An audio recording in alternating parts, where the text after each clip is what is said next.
بسم اللہ الرحمن الرحیم۔ ناظرین، آپ یقیناً بوہرا شیعہ کمیونٹی کے بارے میں جانتے ہوں گے، جو کہ داؤدی بوہرا، علوی بوہرا اور سلیمانی بوہرا کے نام سے بھی جانے جاتے ہیں، جن کے ہاں داعی مطلق کا نظام رائج ہے۔ اور داعی مطلق وہ شخصیت ہوتی ہے جو امام کی غیر موجودگی میں تمام تر دینی معاملات کو لیڈ کرتا ہے، اور بوہرا کمیونٹی کے لوگ داعی مطلق کو انتہائی عقیدت و احترام کا درجہ دیتے ہیں۔ لیکن ناظرین، آج کی ویڈیو میں ہم آپ کو جعفری بوہرا کے بارے میں آگاہ کریں گے کہ جعفری بوہرا کون ہیں، ان کے عقائد و نظریات کیا ہیں، اور آپ سے گزارش ہے کہ ہماری ویڈیو کو آخر تک ضرور دیکھیے گا۔ بہت سے لوگ جعفری بوہرا کے نام سے یہ گمان کر لیتے ہیں کہ یہ جعفری بوہرا بھی شیعہ اسلام سے تعلق رکھنے والی ایک کمیونٹی ہے، جیسا کہ دیگر داؤدی بوہرا یا علوی بوہرا کمیونٹیز ہیں، لیکن حقیقت میں ایسا نہیں ہے۔ جعفری بوہرا بوہرا کمیونٹی کی ایک ایسی منفرد جماعت ہے جو کہ حنفی سنی مکتبہ فکر سے تعلق رکھتی ہے۔ اس جماعت کو جعفری بوہرا، سنی بوہرا یا پٹیل کے نام سے بھی جانا جاتا ہے۔ ان کو پٹنی بوہرا بھی کہتے ہیں کیونکہ اس جماعت کا مرکز پٹنہ بہار بھی رہا ہے، جس کی وجہ سے ان کو پٹنی بوہرا بھی کہا جاتا ہے۔ اگر تاریخ کا مطالعہ کیا جائے تو یہ معلوم ہوتا ہے کہ اس جماعت کا وجود ایک اندرونی جھگڑے کے نتیجے میں سامنے آیا۔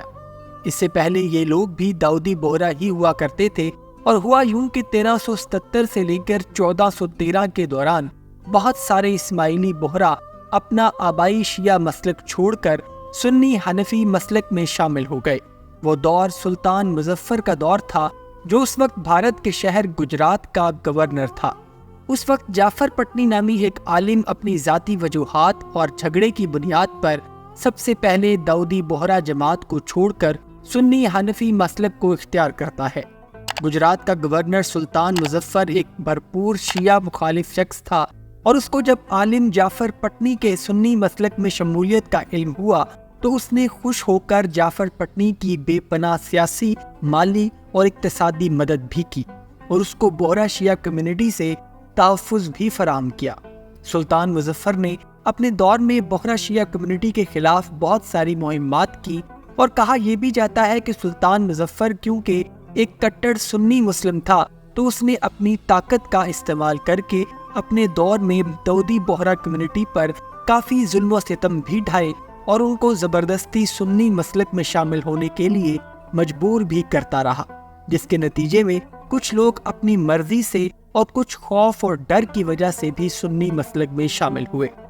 اس صورتحال میں گورنر سلطان مظفر نے عالم جعفر پٹنی کو یہ ذمہ داری بھی دی کہ وہ اپنے علم کے ذریعے بھی بوہرا شیعہ کمیونٹی کو قائل کرنے کی کوشش کرے اور ان کو سنی مسلک میں شامل کروائے، اور اس طرح عالم جعفر پٹنی کی کوششوں سے بھی کافی بوہرا کمیونٹی کے لوگ سنی مسلک میں شامل ہوئے،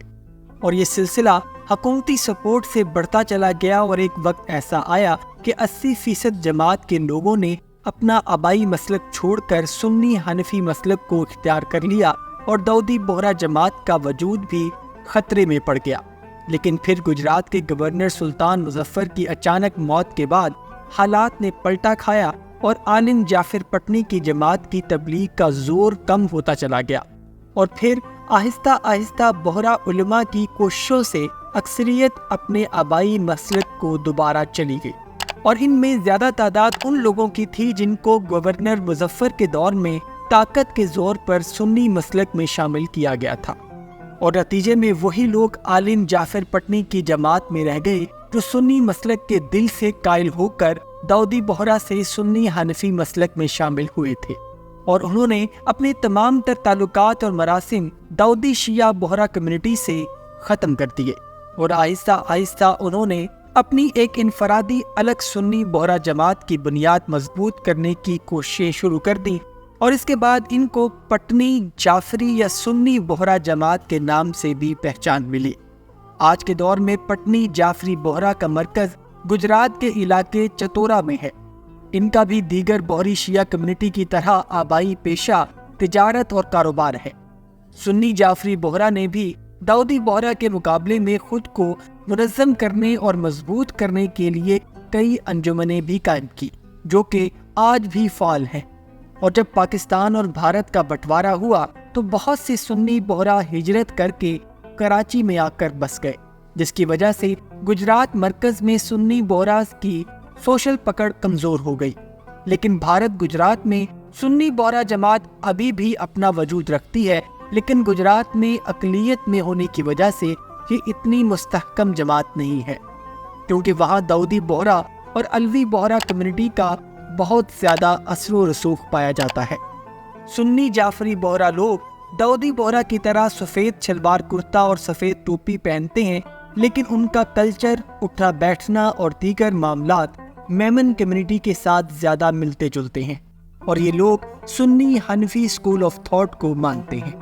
امید کرتا ہوں ناظرین آج کی ویڈیو آپ کو پسند آئی ہوگی۔ اگر ویڈیو پسند آئی ہے تو ویڈیو کو لائک اور شیئر ضرور کیجیے گا، اور جاتے جاتے چینل کو سبسکرائب کر کے ہماری حوصلہ افزائی بھی کر دیجیے۔ اپنا اور اپنے گھر والوں کا بہت سا خیال رکھیے گا۔ اللہ حافظ۔